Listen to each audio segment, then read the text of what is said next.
Fertilidad sin censura es presentado por Advanced Fertility Center Cancún.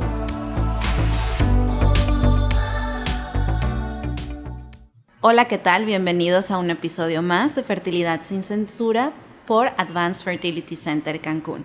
Mi nombre es Elizabeth Neira del área comercial y estoy aquí con la doctora Azul Torres, que nos viene a platicar hoy del estudio genético. ¿Qué tal, doctora? ¿Qué tal, Elizabeth? Gracias por la invitación. Gracias por acompañarnos y brindarnos esta información tan valiosa para todos nuestros pacientes o futuros pacientes.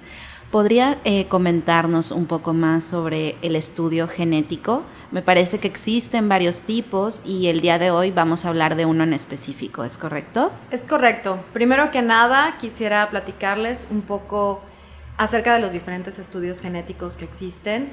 Tenemos estudios genéticos que van dirigidos a quienes van a aportar el material genético, es decir, quien va a aportar el óvulo y el espermatozoide, y tenemos estudios genéticos que se realizan directamente en el embrión. Esto es conocido como estudio genético preimplantatorial o como screening genético preimplantatorial. Entonces, el día de hoy vamos a hablar acerca de este tipo, el que analiza los cromosomas que se encuentran en el embrión ya creado. De acuerdo, doctora, parece muy interesante. ¿Y este estudio genético es recomendado para todos los pacientes? Definitivamente es un estudio que puede ser muy positivo una vez que un paciente decide realizar una fertilización in vitro, ya que es un estudio que se realiza sobre el embrión una vez creado. Creamos el embrión con el óvulo y el espermatozoide, los juntamos, se crea el embrión y cuando llega al día 5 de su desarrollo se toma una biopsia de este embrión y se envía al laboratorio de genética, que hará una amplificación del ADN para determinar las eneuploidías en el embrión.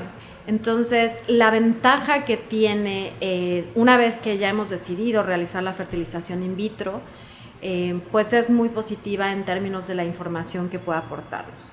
Un estudio genético preimplantatorio o PGTA por sus siglas en inglés nos va a reflejar las eneuploidías de un embrión. Para explicar lo que es una eneuploidía, vamos a analizar un poco las células del ser humano. Están formadas por 23 pares de cromosomas, 22 de ellos les llamamos somáticos o no sexuales, y tenemos el sexual, que en realidad son dos diferentes, el X y el Y, teniendo la configuración de una mujer como XX y de un hombre como XY. Este estudio genético analiza esos 23 pares, es decir, 24 diferentes cromosomas, para después decirnos si existen aneuploidías. Una aneuploidía se define como la duplicación o deleción de un cromosoma parcial o total, siendo los totales donde falta del todo uno de los cromosomas y la parcial donde solamente es un fragmento del cromosoma que está faltando en el embrión. Estas deleciones o duplicaciones pueden producir lo que conocemos como síndromes, siendo el más conocido de los síndromes el síndrome de Down, que está expresado por una duplicación o por una aneuploidía en el cromosoma 21. Pero existen muchas otras que involucran los cromosomas 13, 18, los cromosomas sexuales. Entre ellas, pues Edward, Patot, Turner, Klinefelter, son diferentes patologías que también se presentan de manera recurrente en los humanos, digamos, porque se asocian a estas duplicaciones o deleciones que conocemos como compatibles con la vida. También existirán duplicaciones y deleciones que no sean compatibles con la vida, y en el caso de los embriones que sean portadores de ellas, se relaciona con una falla en la implantación o con una pérdida gestacional del embarazo. Gracias, doctora. Esta información me parece muy valiosa para todos los que nos están escuchando. Y hablando de esta información que nos puede proporcionar el estudio, una vez que ya tenemos los resultados, ¿cuál es el siguiente paso? Es decir, ¿hay un análisis por parte del equipo médico? ¿Existe un asesoramiento por parte de un genetista? ¿Cuáles serían las recomendaciones una vez que ya tenemos los resultados? Claro, es importante establecer primero que nada que siempre el asesoramiento con un genetista será muy bueno, tenerlo desde antes de realizar el proceso, después, durante, sobre todo para tener la orientación con relación a que este es el estudio genético adecuado para nosotros. Es importante saber que existe una gran variedad de estudios genéticos, este es solamente uno de ellos, y es un tipo de tamiz, nos ayuda a encontrar problemas de aneuploidías que son de alto porcentaje de presentación en ciertos grupos de la población, pero en realidad siempre el asesoramiento genético que nos puede brindar tanto el laboratorio con el que se está realizando la prueba, porque lo ofrecen generalmente de manera gratuita para las personas que están planeando tener una prueba así o incluso cuando ya la realizaron para tener un mayor entendimiento del reporte, pero siempre será bueno revisarlo directamente con su médico, con su biólogo de la reproducción y con un genetista si es que así será lo indicado por una historia familiar o algún antecedente. De acuerdo, doctora. Y hablando de esta información, ya platicábamos que, bueno, se analizan todos los cromosomas, que podemos saber si existe algún síndrome, alguna delesión o duplicación, que por ahí nos platicaba que es lo que se analiza en el ADN de cada uno de los embriones. Adicional a eso, tengo entendido que podemos saber el sexo de los embriones, ¿es correcto?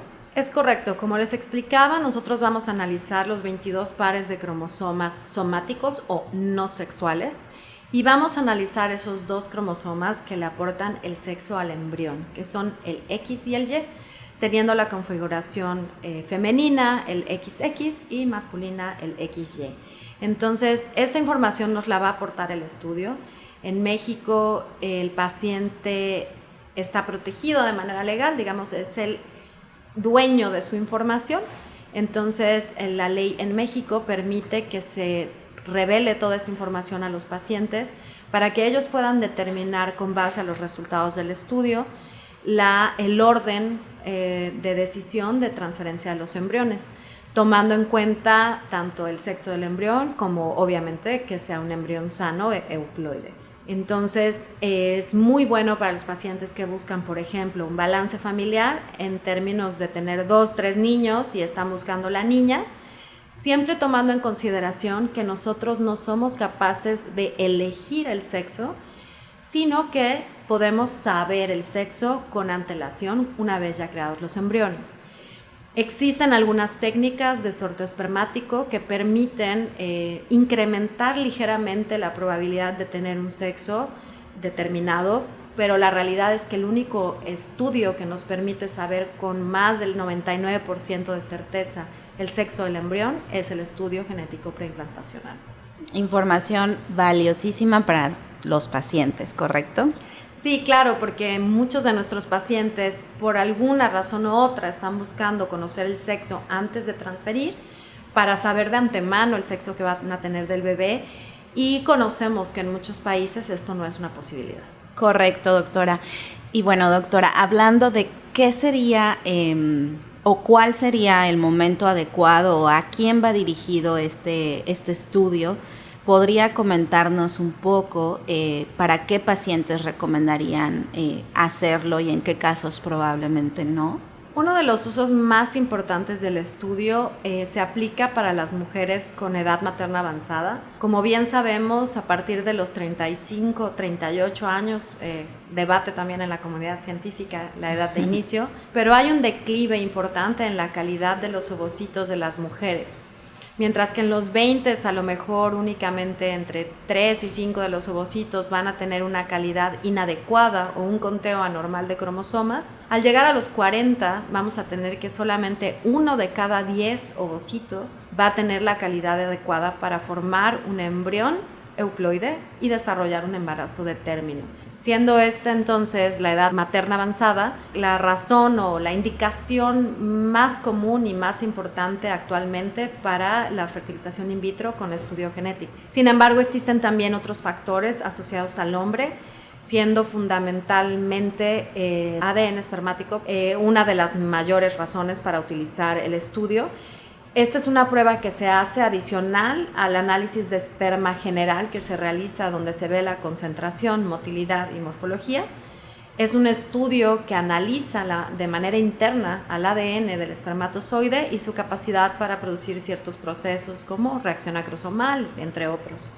Y eso nos permite tener una causante, si es muy alta la fragmentación espermática, para indicar el estudio. Por otro lado, tenemos también los pacientes que ya sea por una vasectomía o por una variedad anatómica del nacimiento, que no pueden obtener espermatozoides a través de la eyaculación. Se realiza un TESA, un PC, que son aspiraciones percutáneas o directas transepididimales, donde se obtienen los espermatozoides mediante un proceso distinto, con una cirugía ambulatoria, y también sería una indicación en estos casos para realizarse el estudio genético. De acuerdo, doctora. Y si tenemos un antecedente en la familia, probablemente también podría yo como paciente seleccionarlo o solicitarlo a mi médico tratante. Es correcto. También el antecedente de una pérdida gestacional donde existió algo, o el antecedente familiar de ciertas enfermedades o un cariotipo anormal serían indicaciones para realizarlo. Sin embargo, cuando contamos con un antecedente familiar o personal de problemas genéticos, siempre es importante primero tener la asesoría de un genetista, ya que, como les explicaba, existe una gran variedad de estos estudios y podríamos tener la necesidad de utilizar otro tipo de estudio para ayudar a la detección en casos muy específicos. Gracias, doctora. Y bueno, toda esta información es súper importante para todos los que nos escuchan, para los pacientes. Es información muy valiosa que también tengo entendido que nos ayudan a determinar el embrión ideal para transferir y ayudar a los pacientes a reducir el número de intentos o de transferencias. ¿Esta información es correcta? Así es, Elizabeth. Tenemos la posibilidad de, junto con el conocimiento de los embriólogos y su capacidad para seleccionar un embrión que se ve bien, ¿no? que es la forma en la que generalmente se hace, su morfología, su crecimiento, cómo se fue desarrollando, son algunas de las razones por las que un embriólogo puede elegir un embrión como recomendación para transferir. Y este estudio complementa ese conocimiento y nos da la oportunidad de saber de manera interna, cromosómica, las características propias del embrión y elegir embriones que tienen la capacidad de generar un embarazo con un bebé sano y llevarnos a un embarazo de término, evitando transferir embriones que, como hablábamos en un inicio, son portadores de aneuploidías que no son compatibles con la vida y nos van a llevar a un fallo de implantación o una pérdida gestacional. De acuerdo, doctora. Pues muchísimas gracias por toda esta información que nos proporcionó. Es muy valiosa para todos los que nos escuchan.